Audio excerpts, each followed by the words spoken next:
नमस्कार। आज हम वासुदेव के आपेक्षिक अवनमन और उससे संबंधित रॉल्स लॉ को स्टडी करेंगे। इसे स्टडी करने से पूर्व जो हम पूर्व में वासुदेव और एक रॉल्स लॉ को स्टडी कर चुके हैं आइडियल नॉन आइडियल सॉल्यूशन के लिए, उसे हल्का सा थोड़ा सा पहले रिपीट कर लेते हैं। जैसे कि आपको ज्ञात है कि प्रत्येक द्रव वाष्प अवस्था में वाष्पीकरण द्वारा और वाष्प से फिर द्रव अवस्था में संघनन द्वारा परिवर्तित हो रहा था। जब वाष्पीकरण और संघनन की दर बराबर होती है, वह साम्य अवस्था कहला रही थी। इस साम्य अवस्था पर वाष्प के अणुओं द्वारा द्रव की सतह या पात्र की दीवारों पर लगाया गया दाब वासुदाब कहला रहा था। जब किसी विलायक में हम अवाष्पशील पदार्थ को घोल रहे थे तो प्राप्त विलयन का वाष्पदाब शुद्ध विलायकी वाष्पदाब से कम था, और वहाँ रॉल्स लॉ में हमने स्टडी किया था कि विलयन का वाष्पदाब विलायक की मूल भिन्न के समानुपाती होता है। जैसे जैसे विलायक में विलेय की मात्रा बढ़ाते हैं तो विलेय की मूल भिन्न बढ़ती है, लेकिन विलायक की मूल भिन्न कम होती जाती है, और इसी कारण से विलयन का वाष्पदाब कम होता जा रहा था।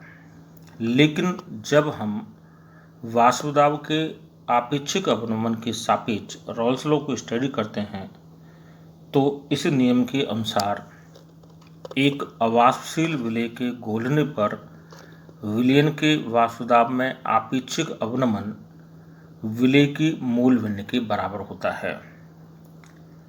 यह रॉल्स का स्टेटमेंट था relative loading of vapour pressure के लिए। अब इससे संबंधित विभिन्न बिंदुओं को हम स्टडी करते हैं और सूत्र व्युत्पन्न करते हैं। अभी हमने बताया कि शुद्ध विलायक का वाष्पदाब विलयन के वाष्पदाब से अधिक है। जब हम अवाष्पशील विलेय को घोलकर विलयन बना रहे हैं तो वाष्पदाब में कमी हो रही है। तो विलायक के वाष्पदाब में से विलयन के वाष्पदाब को घटाएं तो जो वैल्यू हमें मिल रही है वो वाष्पदाब का अवनमन कहलाता है। जैसे यदि हम ये मान लें शुद्ध विलायक का वाष्पदाब P0 है, विलयन का PS है, तो P0 माइनस PS वाष्पदाब का अवनमन होगा। और जब विलायक के सापेक्ष निकालते हैं तो P0 minus PS upon P0 वाष्पदाब का आपेक्षिक अवनमन कहलाता है। यदि इस विलयन को बनाने में हमने स्मॉल n मोल अवाष्पशील विलेय के और कैपिटल N मोल हमने शुद्ध विलायक के लिए हैं, तो विलेय की मूल भिन्न का मान small n upon small n plus capital N, जो समीकरण 2 में हम प्रदर्शित कर रहे हैं, उसके अनुरूप होगा।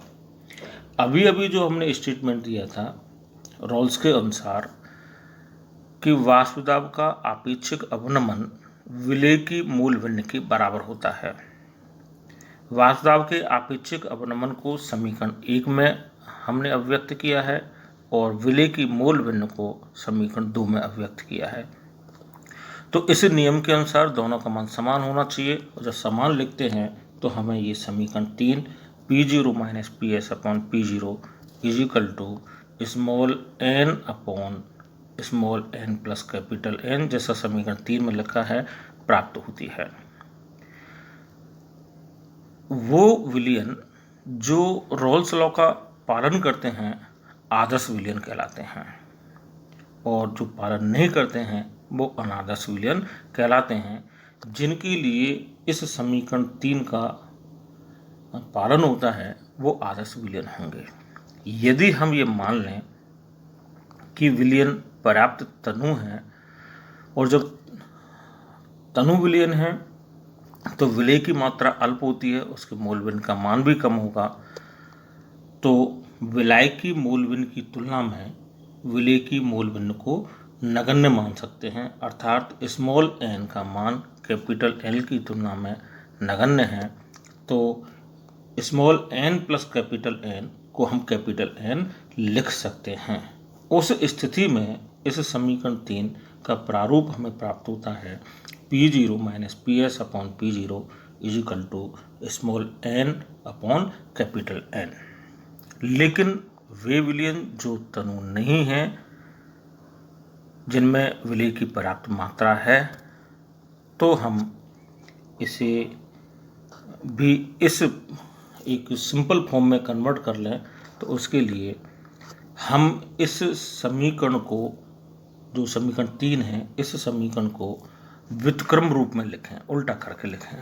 तो जब उल्टा करके लिखते हैं तो P0 upon P0 minus PS और small N plus capital N upon small N.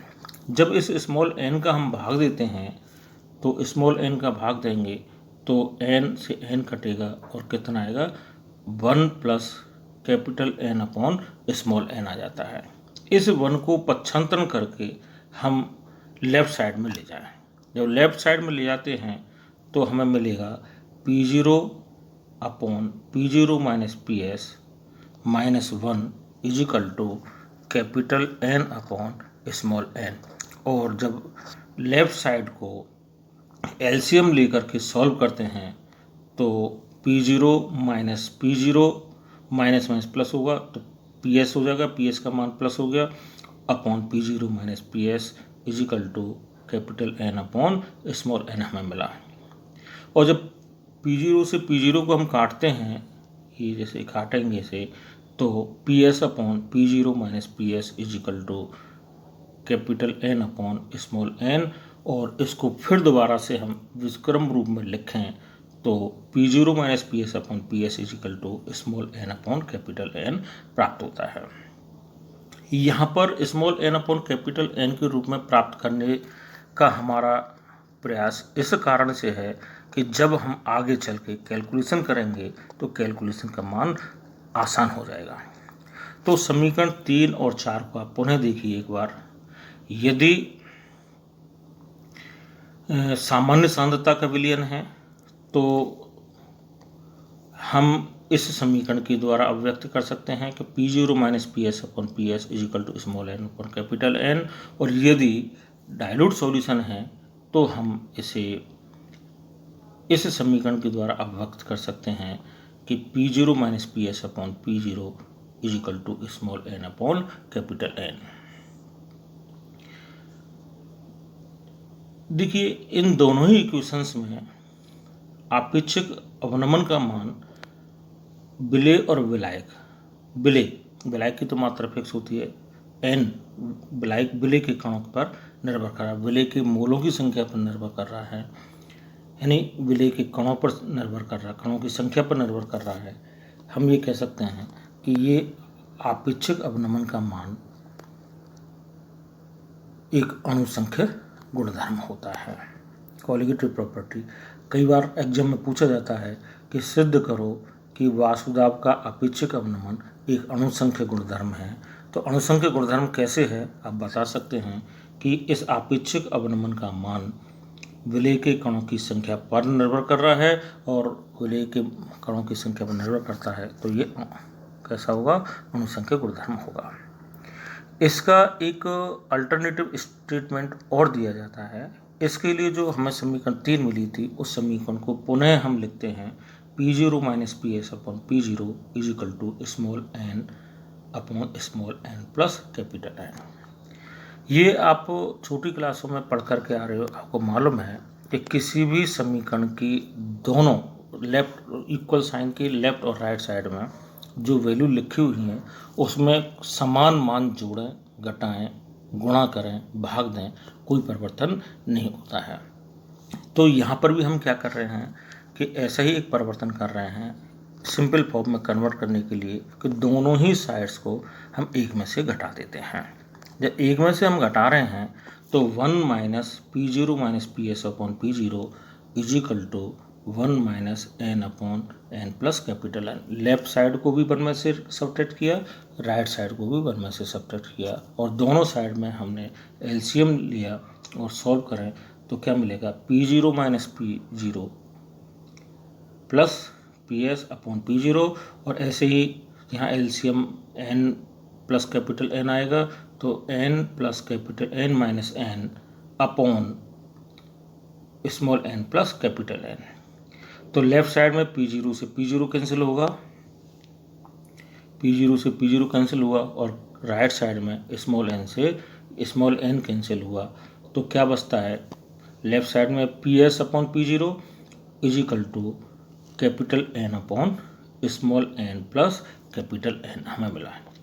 अब इस पी जीरो को पक्षांतरण करके, पी जीरो को पक्षांतरण करके हम राइट साइड में ले जाएं, इधर इस दिशा में ले जाएं तो P S is equal to P zero into capital N upon small N plus capital N हमें मिलता है। यहाँ ये देखिए कि capital N upon small N plus capital N विलायक की मूल भिन्न है, क्योंकि कैपिटल एन विलायक के मूलों की संख्या है और निश्चित ताप पर पी जीरो शुद्ध विलायक का वाष्प दाब का मान स्थिर होता है। जब पी जीरो का मान स्थिर है तो हम ये लिख सकते हैं कि P S is proportional to capital N upon small N plus capital N. और ये क्या है, ये शुद्ध विलायक का मूल भिन्न है तो हम ये कह सकते हैं कि पी एस प्रोपोर्शनल टू विलायक का मूल भिन्न। यहाँ से एक स्टेटमेंट हमें मिलता है कि विलयन का वाष्प दाब विलायक की मूल भिन्न के समानुपाती है। जब इस आज के टॉपिक को शुरू किया था तो मैंने यही स्टेटमेंट बताया था जिसे आप पूर्व में आइडियल नॉन आइडियल सॉल्यूशन पढ़ने से पहले पढ़ करके आ रहे हैं। इस तथ्य के आधार पर हम ये कह सकते हैं कि जो relative lowering of vapour pressure के लिए रॉल्स लॉ है, जिसके लिए हमने कहा था कि विलयन के आपेक्षिक वाष्प दाब अवनमन का मान विलय के मूल भिन्न के बराबर होता है, अथवा अब यहाँ जैसे हमने उसे कन्वर्ट किया और हमें मिला विलयन का वाष्प दाब विलय की मूल भिन्न के समानुपाती होता है, एक ही बात होती है। तो यही नियम जो रॉल्स लॉ का है relative lowering of vapour pressure के लिए है, यह सामान्य के लिए एक जैसी ही स्थिति प्राप्त होती है। अब हम इस वाष्प दाब अवनमन आपेक्षिक अवनमन को ज्ञात करने के लिए विधि, इसकी परासरण दाब के साथ में क्या संबंध होता है, उन्हें हम अपने नेक्स्ट वीडियो में लेंगे जो कि काफ़ी महत्वपूर्ण है। Thank you.